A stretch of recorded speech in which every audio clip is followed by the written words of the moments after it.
Isang magandang araw naman po ang hatid sa inyo, Mang Kelos TV, mga sambayanan karerista at masugid na taga-subaybay. Hari nawa kahit paano po ay napakinabangan niyo po si Rapids Point na pinakadihado po na naisama po natin sa ating mga giyap bilang panersera. Kadihado po at natapat. Kahit paano ay nakatulong. Ngayon sa araw na to, ito po ang unang araw ng pangarera sa buwan ng Disyembre 1, 2023 at nataong pang first Friday pa rin po ng buwan. Dito po meron pong 8 pangarerang inihain ng management ng Metrotorp at ito'y magsisimula po ng alas 5 ng hapon. Bandang umpisa ng programa may kanipisan at pagsapit sa may bandang likuran ay medyo kumapal. Kaya sa punto-pong to, halina po't samahan niyo po muli ako at atin pong isa-isahin. Karera numero 1. Ito po ay isang 2-year-old maiden race at may distansyang 1,200 meters. Meron lamang po tayong 4 na kalahok dito. At ang ating pili po yung number 4 Queen Bell na papatumayan po ni JD Flores. Ito po ay nanalo sa kanyang Novato race noong November 22 kung saan ito po ay nakapagtala ng puntyempong 1 minute and 16.2. Kaya siya po ang ating napipsil pang primera rito.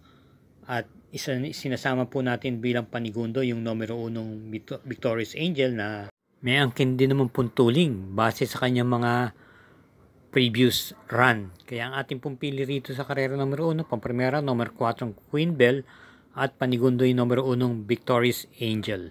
Karera numero 2, ito po ang start ng winner take all, races 2 to 8. At ito ay isang class 4, group 28 to 33 at 34 to 39 merge. May distansya pong 1,200 meters. Meron po tayong 7 kalahok dito at isang coupled entries yung numero 1. Base po sa mga nakaraan takbo nila, ating pong pampremera dito yung numero 5 Pero Bell na bagamat 57 po ang timbang na dadalhin, ito po yung muling papatnubay ni JB Hernandez.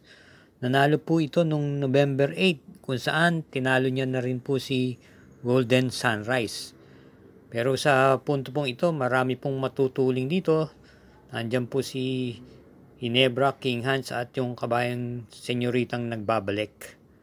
Panigundo na rin po natin yung nasigundo sa kanyang number 4 Golden Sunrise ni Mark Alba. Kaya muli, ang pili po natin sa karera numero 2, pampremera yung numero 5 Pero Bell at panigundo yung numero 4 Golden Sunrise.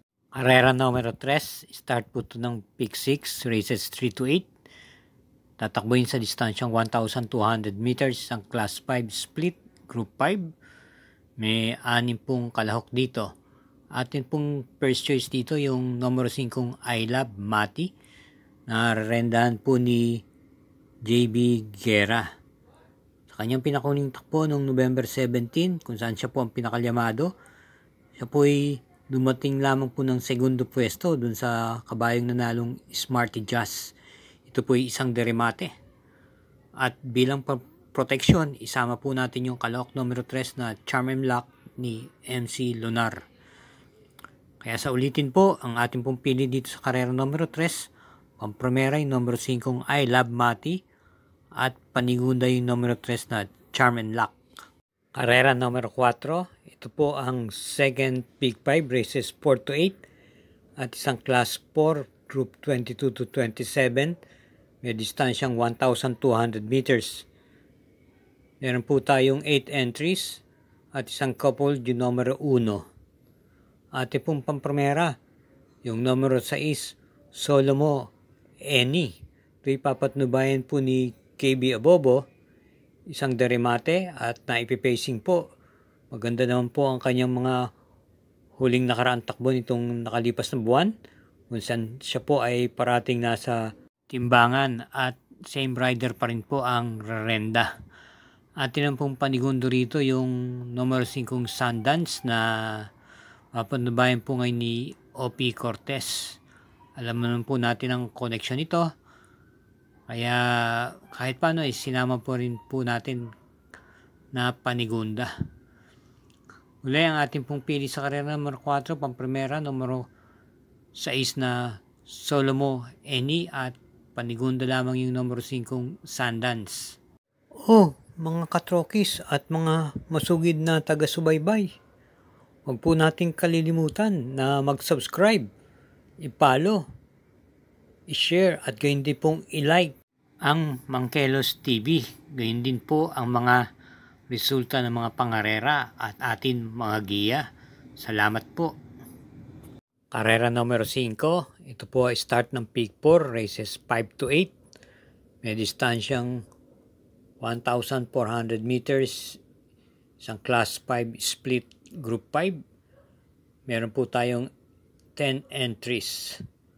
Ang ating pong first choice dito yung numero 3 na Noir na medyo madidihado pa po dito at sasakyan po ni E.M. Tansyoko.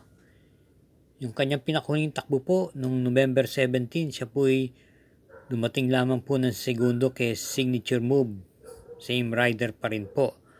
Atin ang pong napipisil Panigunda yung number 5 Glenda's Magic na rendan po ni J.A. Guse. Ito'y may angkin tuling at pwede rin pong i-pacing. Kanyang pinakahuling takbo nitong linggong ito, siya po ay dumating lamang po ng segunda pwesto. Atin naman pong paneresera rito yung number 7 Bonnie Avenue ni L.F. De Jesus. Nasigunda lang din po ito nung nakaraan November 22 sa kabayong Maria Cristina Falls. May angking bilis at naisusunod na rin po itong kabayong to. Kaya ang pili po natin dito sa karera numero 5, pampremera yung numero 3 na Noir, Panigundo yung numero 5 Glenda's Magic, at panersera yung numero 7 Bonnie Avenue.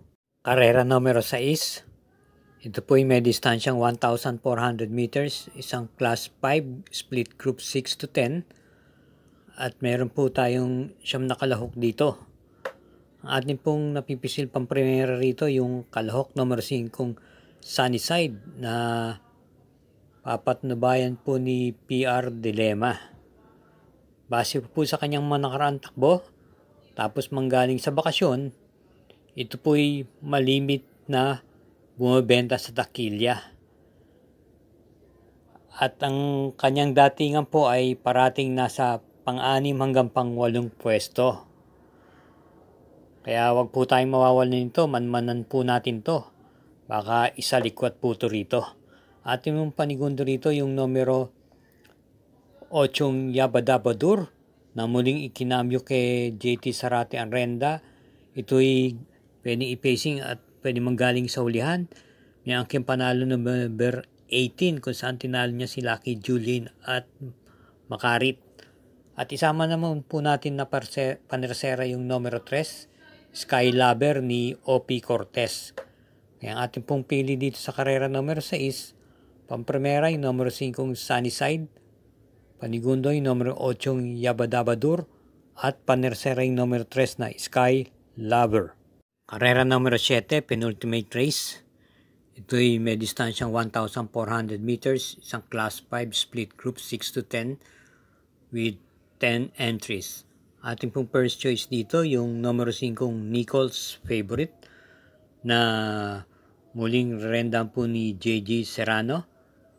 Ito po ay may angkin tuling at pwedeng naman i-pacing. At ang atin naman pong Panigunda rito yung numero 8 Marquis Angel na tong kailan lang tong linggong to ay nasigunda pwesto lang po ito. Ito'y may angking bilis po.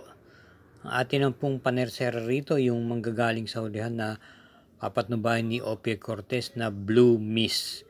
Kaya ang pili po natin sa karera numero 7, pampremera yung numero 5 Nichols Favorite, Panigundo numero 8 Marquis Angel, at panersera yung numero 4 Blue Miss. Karera numero 8, last daily double.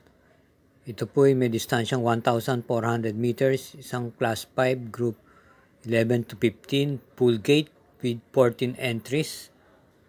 Ang atin pong pampremera rito yung kalahok numero 7 Money for Gabriel na papatnubayan po ni JMS Torque.